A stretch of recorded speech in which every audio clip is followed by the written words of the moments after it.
looking forward, what would you like the UK government to change in legislation that could give our people better opportunities?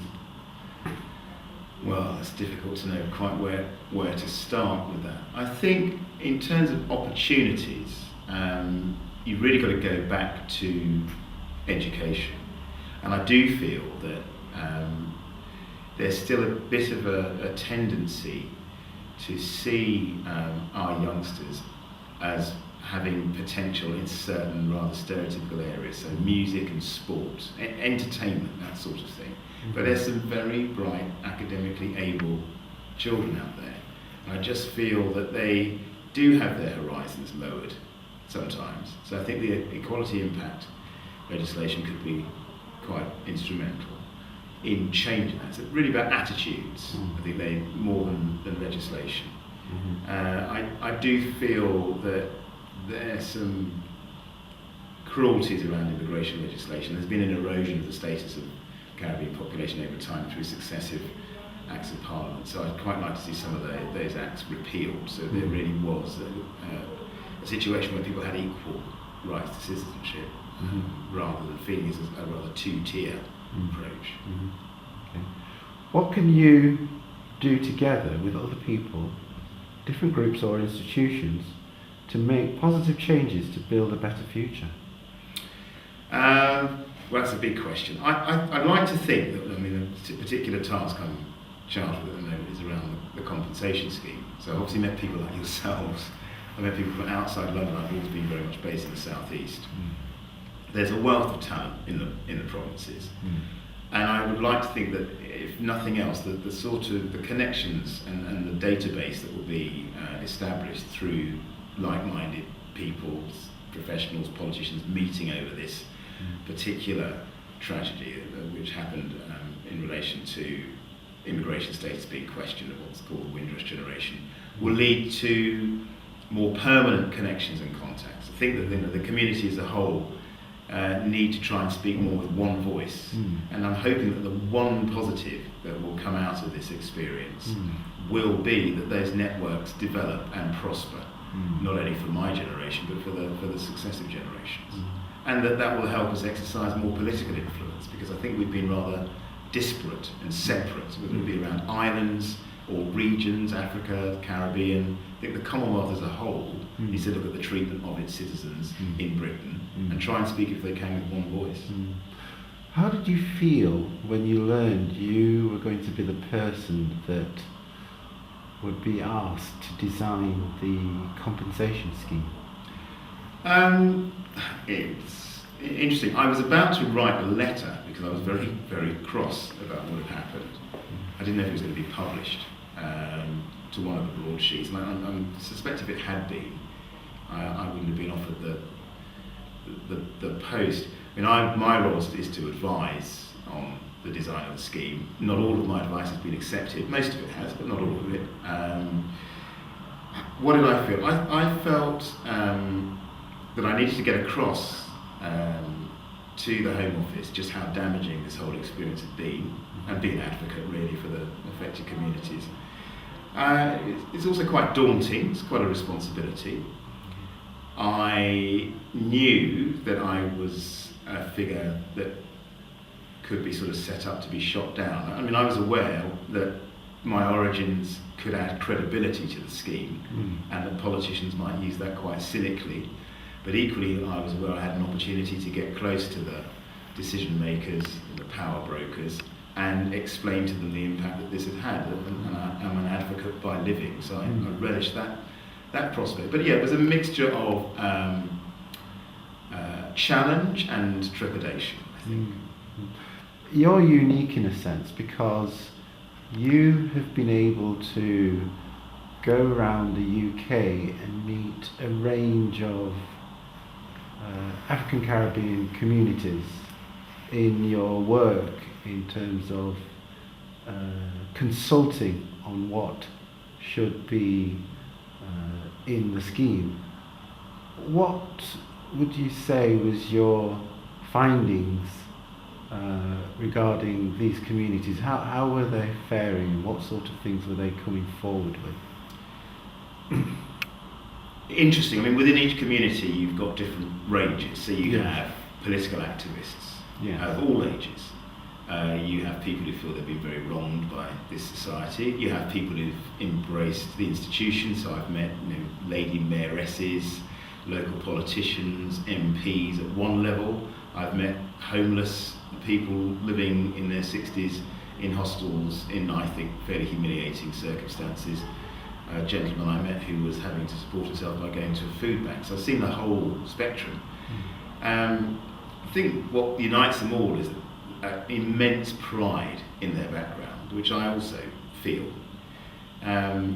But also, I think a concerning lack of expectation that they will be treated fairly. I am concerned that it feels at the time that the community don't expect to be treated fairly at all. That such has been the experience generation upon generation, and I'm hoping that corner can be turned with the younger generation.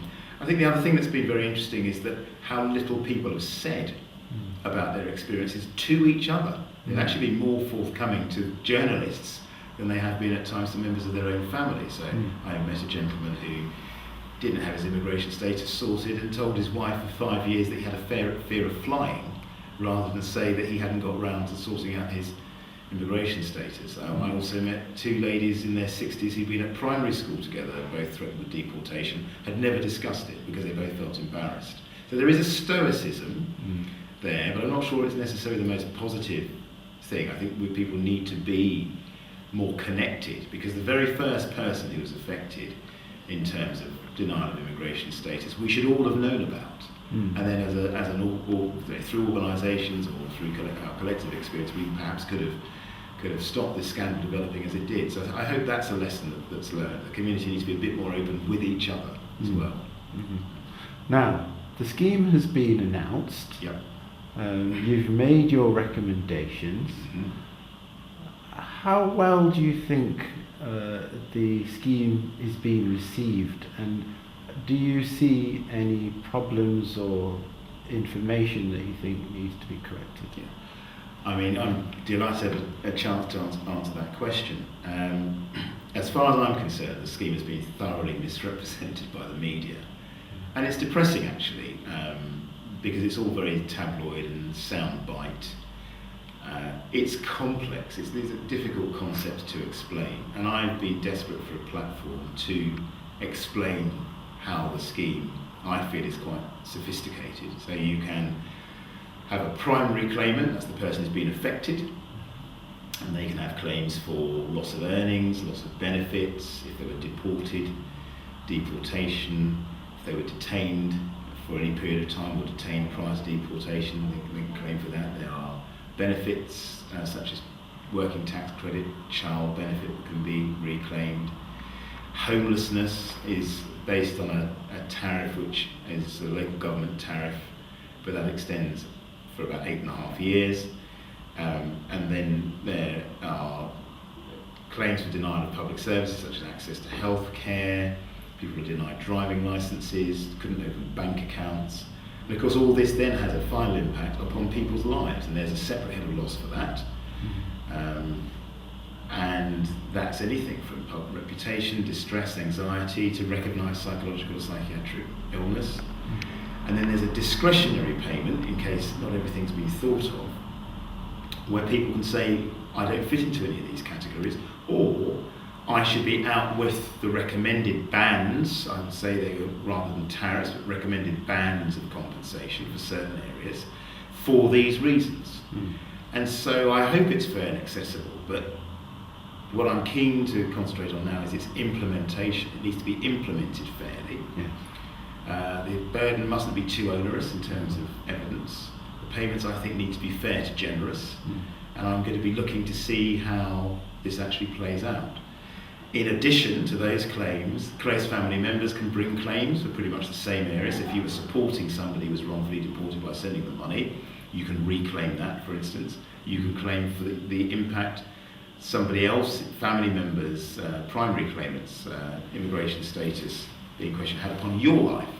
So if you were phoning somebody abroad that you thought should have been in England and should have been in England, and that impacted upon you, whether it be the cost of the phone calls or the emotional upset of contacting that person you're separated from, missing family events, funerals and weddings, all in play. And then I realised, because of the tragic death of one of the early people who was identified, that there might be a need for claims to be inherited. So we set up a scheme so that if the person's unfortunately passed away, then anybody who's looking after their estate of the deceased can also bring a claim for an inherited claim, so the claim that the deceased person would have had, and of course they still have their standalone claim for any impact upon their life. So I think that's fairly sophisticated, but it's not something that the media seem very interested in having explained in that sort of detail. We've heard in the media a lot of mention about caps, about there being a limit of £200 million, and therefore, you know, we will get a derisory sum each. What's your response to that sort of information? I can see where this comes from, but it's a sort of Chinese whisper scenario. There was a story in the Sun which said that the scheme could cost 310 million. That was then superseded by the Home Secretary, I think, being asked in Parliament, and he said that best estimates is an estimate, was 200 million. People then went away, and they'd obviously seen that there were other estimates. There might be as 15,000 or so people involved, and they took from that that would mean that the scheme would only pay something like 13 or 14,000 a head. The important factors are these, and they're beyond dispute. Nobody knows how many claimants there will be, and so nobody can actually give an estimate. The scheme, I am sure, will cost what it costs. So if it was estimated at 200 million and it ends up costing £500 million, £500 million will have to be paid. And so there is no overall cap. So that's the first bit of misinformation. Then the other bit of misinformation is the suggestion that certain types of loss attract a cap, as if that's all you will be paid. Now, it is right to say that the figure for deportation is £10,000. That is a figure that's gleaned from private case laws, what judges have been awarding. So if suggests to me there's been a judgment that has increased that amount. If that's correct, I'll be going to the Home Office saying, well, the law has changed a bit, and when you used to get 10, you now get 12 and a half, you get 15. And then, so the scheme cannot be less generous, in my view, than what a judge would award. But that's not the end of the matter. You see, if you were deported and you were working, then you get your loss of earnings for the time that you were away. If you come back and you're homeless, you get money for being homeless. And of course, you've got your impact on family life for the months or years that you were away, and as I've indicated, your family may well have a claim for the impact upon their lives of you being deported, which may have actually done reputational damage to them here as a family as well, if people thought you were deported as a criminal when you weren't, or something of that sort. So the claims are multifaceted. Even the guidance makes it very clear that even though the deportation tariffs are set depending on the nature of the deportation, that doesn't preclude claims, potential claims, under 6 other heads of loss. So that's just the starting point, that's the building block. And that's what you get if you're deported for a day or 3 months. That's the deportation tariff. But if in that 3-month period you lost earnings, then you get your earnings back. If you were on benefits when you were deported, you get your benefits reclaimed. And so there are, as I said, there's a very multifaceted, but nobody seems interested in giving me the time or the space to explain.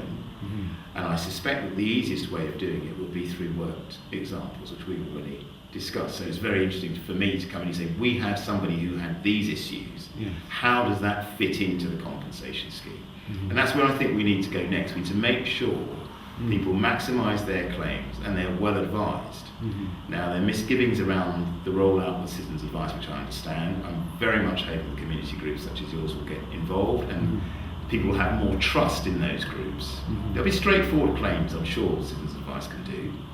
But one of the issues that's been brought home to me is that some people will feel quite embarrassed about explaining the impact to a complete stranger. They may feel much more at ease with a member of their community or an elder or that's somebody from their church. Yeah. And I think that the Home Office is recognising that they will need to involve and engage with the communities more to make sure that the compensation scheme works. But that's very much a work in progress.